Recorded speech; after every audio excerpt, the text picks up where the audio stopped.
As Almighty Allah has enjoined patience, He has also provided some means that lead to it and support it.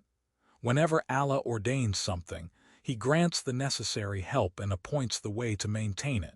Indeed, Almighty Allah never inflicts a disease unless He provides its remedy, through which recovery is ensured if He wills.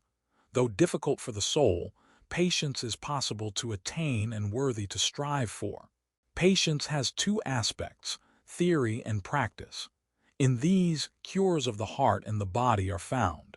The theoretical aspect, as well as the practical one, should be present so that the most effective treatment may be facilitated. The theoretical aspect requires us to get acquainted with the goodness, benefits, bliss, and perfection of the divine obligations as well as the evil and harm of what is forbidden. When a person adds to this his or her sincere resolution, powerful will and sense of honor, patience is the result. When this occurs, hardships become of little importance, bitterness turns into pleasure, and agonies transform into joys. There is a continual struggle between patience and impatience. Both seek victory over the other, but the victory of either side will be ensured only when a person supports one side against the other. When one's lusts and whims become stronger and gain supremacy, to the point that relief is unattainable, one is usually tempted by promises of gratification and dissuaded from the divine remembrance and contemplation of what is beneficial to one both in this world and in the hereafter.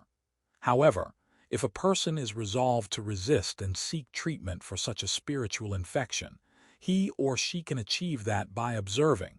The negative side of desires is nourished by that which stimulates and stirs it into action. So, to weaken the effect of this process, one should avoid the possible stimulus, such as excessiveness in food, for example.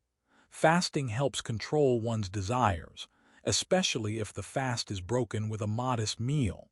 The desire that is often stimulated by eyes gazing, and thus, a person should lower his or her gaze as much as possible.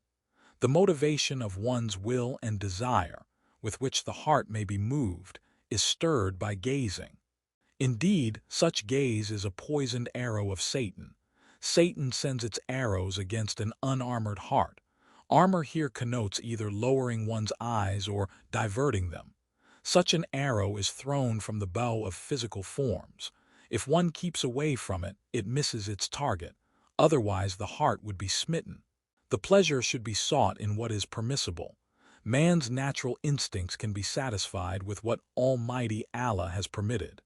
As pointed out by Prophet Muhammad, peace and blessings be upon him, this is an effective treatment that is prescribed for most people.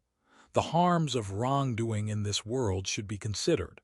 In fact, if there were neither paradise nor hell, contemplating the harms of wrongdoing in this world would still be sufficient to lead people away from doing wrong. One has to think about the ugly aspects of the evil inclinations and whims of the soul. The human being who has even the slightest sense of honor naturally dislikes to be involved in any evil affair.